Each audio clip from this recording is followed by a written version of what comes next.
आ गया वो बयान जिसको लेकर आपने कह दिया कि अगर ऐसा उन्होंने बयान दिया तो गलत है। मैं सुनाऊंगा आचार्य जी आपको, प्लीज सुनाइए। TCR. Is Hinduism about beating a Sikh or a Muslim? Hindutva of course is कि हिंदू धर्म में बस और हिंदुत्व में फर्क है। एक बार दोबारा से सुना दीजिए, एक बार दोबारा से सुना इज दीजिए। Hinduism about beating a Sikh और a Muslim? Hindutva of course is कि हिंदू धर्म में is, Acharya ji, Hindutva of course is, Sikh और मुसलमानों को मारने का नाम है हिंदुत्व। आचार्य जी आप बताइए, आपने बोल दिया वैसे गलत है और आप राहुल जी के खिलाफ स्टेटमेंट दे रहे हैं, मेरे लिए बहुत बड़ी मतलब आप मान रहे हैं उन्होंने गलत कहा। Of course Hindutva is. Acharya ji इसी बयान का जिक्र कर रहे थे सुधांशु त्रिवेदी जी कि जी जी अब आप बोलिए आचार्य जी। देखिए, पहली बात तो ये है कि अगर कोई व्यक्ति किसी भी शब्द की व्याख्या अपनी तरह से करना चाहता है तो कर सकता है। अगर राहुल गांधी जी ने ये कहा है कि हिंदुत्व और हिंदुइज्म में फ़र्क है तो ये उनका अपना विचार हो सकता है और उन्होंने उसी विचार के आधार पर अपनी बात कही है। लेकिन मैं ऐसा मानता हूं कि हिंदू धर्म जो है, सनातन धर्म जो, सुनिए मैं पूरा कर लूँ, हिंदू धर्म में हिंसा की कोई गुंजाइश नहीं है। जो हिंसा करता है धर्म के नाम पे, मैं उसे हिंदू नहीं मानता। जो अल्लाह अकबर का नाम लेके आचार्य जी आप क्योंकि कल की पीठ के पीठाधीश्वर भी हैं, आप बहुत सम्मानित हैं, आप कल की पीठ के पीठाधीश्वर भी हैं, थोड़ा समझाइए ना उनको, एक पाठशाला लगवा दीजिए हिंदुत्व की, क्योंकि आप हिंदू धर्म और हिंदुत्व सबसे ज्यादा आप जानते हैं, थोड़ा उनको समझाइए। अगर वो कह रहे मुसलमानों को मारने का नाम है हिंदुत्व तो आपके लिए, आपको भी बुरा लगा होगा, मैं 100% श्योर हूं, इसलिए आपने बोला वो बोल ही नहीं सकते ऐसा। अभी मैंने सुना दिया, अब आप कह रहे हैं कि उनकी पर्सनल, आप समझाइए उनको, एक पाठशाला लगवा दीजिए। और सुधांशु त्रिवेदी जी आप ये इसी बयान की तरफ इशारा कर रहे थे, ये बयान उन्होंने महाराष्ट्र के पदाधिकारियों को दिया और उसके बाद दंगा हुआ। हाँ, ऐसा प्रतीत होता है कि वो महाराष्ट्र के पदाधिकारियों को अपने पार्टी की विचारधारा समझा रहे थे या हिंदुत्व के प्रति मनसा वाचा कर्मणा घृणा का प्रशिक्षण दे रहे थे। और मैं यह भी बात कहना चाहूंगा, आचार्य जी की बात का मैं समर्थन करता हूं। उन्होंने कहा मणिशंकर अय्यर न कांग्रेस के ऑफिशियल प्रवक्ता हैं न पदाधिकारी हैं, तो मैं विनम्रता से पूछना चाहता हूं राहुल गांधी क्या है आज कांग्रेस में? वो अध्यक्ष हैं कि महासचिव हैं कि पदाधिकारी हैं कि नेता प्रतिपक्ष हैं? वो है क्या? मगर उनका बयान सब कुछ। तो देखिए आज कांग्रेस की स्थिति जानते क्या हो गई अमन जी?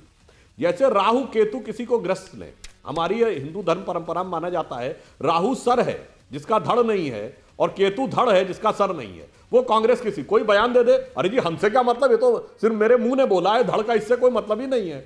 और कहीं पर कुछ हो जाए, जी हमारा धड़ है, हमने तो कभी बोला ही नहीं है। त्रिवेदी जी आप पर आरोप लगाना के तर्कों के द्वारा कांग्रेस नवाब मलिक से लेकर शरद पवार, नवाब मलिक कह रहे हैं बंद की आड़ में बीजेपी ने दंगा भड़काया महाराष्ट्र में।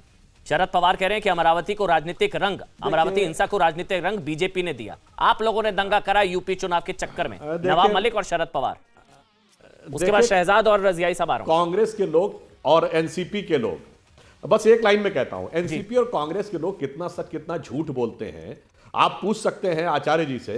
भाई यही तो एनसीपी कांग्रेस वाले थे जो कहते थे 1993 का दंगा स्वर्गीय बाला साहब ठाकरे जी ने करवाया, और एक से एक भद्दे और अभद्र शब्द उनके लिए प्रयोग करते थे, यहां तक कि श्री कृष्णा कमीशन की रिपोर्ट तक सबमिट कर दी थी। मैं पूछना चाहता हूं आज उनसे, वो सच था या झूठ?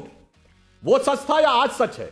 उनका क्या मानना है? अगर वो झूठ था तो आज अपने उस झूठ के लिए माफी मांगने को तैयार है या नहीं, और या फिर उस दिन भी झूठ था और आज भी झूठ है? मुझे जवाब चाहिए। मुफ्ती जियाई साहब, त्रिपुरा में मस्जिद जली, ये झूठ ना बोला जाता तो शायद संभवतः महाराष्ट्र ना जलता। जी आचार्य जी आ रहा हूं, एक कमेंट जियाई साहब का और शहजाद का, उसके बाद आपके पास आऊंगा। मुफ्ती जियाई। देखिए अमन भाई, पिछले कई सालों से हम और आप डिबेट करते हैं, पिछले 30 मिनट हो चुके हैं, मैं आपके साथ सिर्फ सुन रहा हूं। सारे लोगों को उम्मीद है कि मेरी भी बात थोड़ी देर सुनी जाएगी। बिल्कुल।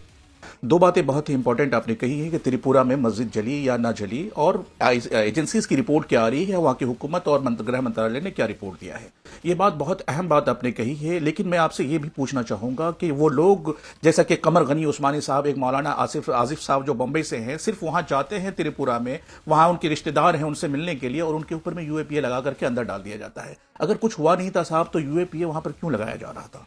दूसरा अहम पहलू ये देखने को मिल रहा है कि डिजिटल दंगाई जितने हैं उनके ऊपर में कार्रवाई किस किस्म की आपने की है या आने वाले दिनों में कैसा करेंगे, ये दो अहम पहलू है। लेकिन एक तीसरा अहम पहलू की तरफ मैं तवज्जो ले जाना चाहूंगा जिस पर मुसलसल आपने गुफ्तगू की है, वो असल मसला ये है कि कांग्रेसियों ने जो कुछ भी किया वो दुनिया के सामने आया है, पूरा हिंदुस्तान इस बात को जानता है। इस बात को बार बार दोहरा करके इस बात को साबित करने की जरूरत नहीं है कि कौन अच्छा है कौन बुरा है। लेकिन एक बात आपको जरूर बताना पड़ेगा कि 5 साल फडणवीस साहब ने सरकार चलाई, किसी किस्म का कोई दंगा हिंदुस्तान और खुसूसन महाराष्ट्र में नहीं हुआ।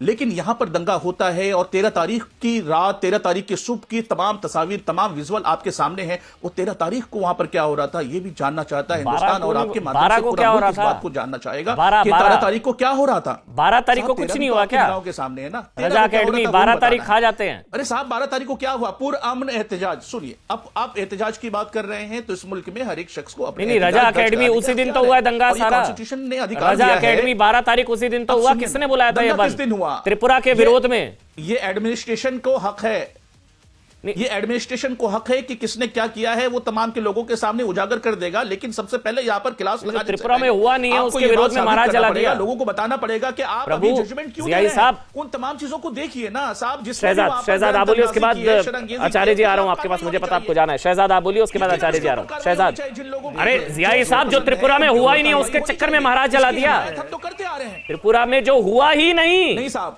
उसके चक्कर में महाराज जला दिया। क्या हो रहा था? 13 तारीख को क्या कर रहे थे? 12 तारीख को क्या हो रहा था? 12 तारीख को रजा अकेडमी ने बंद बुलाया था ना, विरोध। शहजाद आप बोलिए। अमन जी, क्या मैं बोल शहजाद, सकता हूं? उसके बाद आचार्य, एक एक करके बोलेंगे। शहजाद पहले आप बोलिए। शहजाद।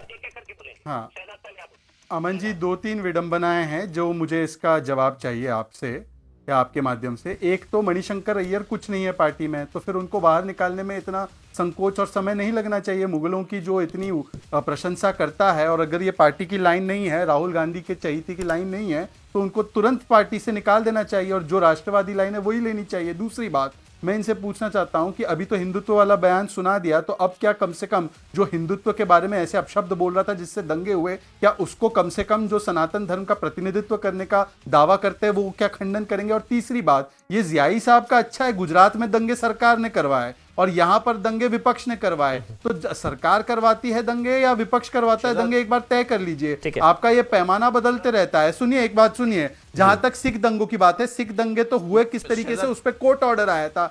कोर्ट ऑर्डर आने के बाद यह तय हुआ कि कांग्रेस पार्टी इस दंगों में शामिल थी। मुझे आप बताइए कि उन जो 2002 के दंगे जिसके बारे में बार बार आचार्य जी कह रहे हैं, उसके बारे में कौन से कोर्ट का ऑर्डर? वहां पे तो क्लीन चिट मिली है। और कौन से दंगे कांग्रेस ने करवाए? बहुत सारे हैं सर, आप भूल गए। दिल्ली, अहमदाबाद, मुंबई, जिसके लिए आप शिवसेना को दोष देते थे। मुझे ब्रेक पर जाना होगा, लेकिन उससे पहले आनंद जी आ रहा हूं। आचार्य, कांग्रेस पार्टी सत्ता में थी। आचार्य प्रमोद कृष्णम, यह बयान अवॉइड हो सकता था राहुल गांधी का, जो आप भी कह रहे हैं गलत है, मुसलमानों को मारने का नाम है हिंदुत्व, यह अवॉइड हो सकता था? गलत था बयान? देखिए, दो बातें हैं। एक तो ये उद्धव ठाकरे जी और बाला साहब ठाकरे की जो बात है, एक तो मैं उसका जवाब देना चाहूँगा कि शिवसेना, उद्धव ठाकरे जी जब तक भाजपा के साथ थे तो हिंदू हृदय सम्राट थे। क्या आज वो कांग्रेस के साथ हैं तो वो हिंदुओं के दुश्मन हो गए? सुधांशु जी इसका जवाब दें, क्या मैं सही कह रहा हूँ या गलत कह रहा हूँ? दूसरी बात, राहुल गांधी जी का जो मैंने वक्तव्य सुना, मुझे लगता है कि वो कहना कुछ और चाह रहे थे लेकिन वो कुछ और कह गए हैं। और अभी मैं उनके बयान पर, अगर हिंदू हमारे तमाम भाइयों को हृदय को ठेस पहुंची है, उनकी धार्मिक भावनाओं को ठेस पहुंची है, तो मैं खेद व्यक्त करता हूँ। लेकिन सोच के बोलना चाहिए था उनको, वो गलत बोल गए, आप मान रहे हैं। कभी भी नहीं कह सकते हैं, मतलब माफी मांग नहीं चाहिए। आप माफी मांग रहे हैं, राहुल जी माफी मांगे ना, आपने थोड़ी ना बोला। आचार्य जी मारना चाहते हैं, मतलब आचार्य जी आप क्यों माफी मांग रहे हैं? आपने थोड़ी ना बोला है। तो राहुल जी को माफी मांगनी चाहिए ना। मैं कांग्रेस पार्टी के साथ हूँ। सुनिए, मैं कांग्रेस पार्टी के साथ हूँ। राहुल गांधी जी हमारे वरिष्ठ नेता हैं, लेकिन मैं अभी भी कह रहा हूँ अमन जी, राहुल गांधी जी के कहने का ये मतलब नहीं हो सकता है। लेकिन बहुत बड़ी चीज है ये, देखिए राहुल जी के बयान पर आचार्य जी माफी मांग रहे हैं, ये बड़ी चीज है। मैं कह रहा हूँ, मैं खेद व्यक्त करता हूँ।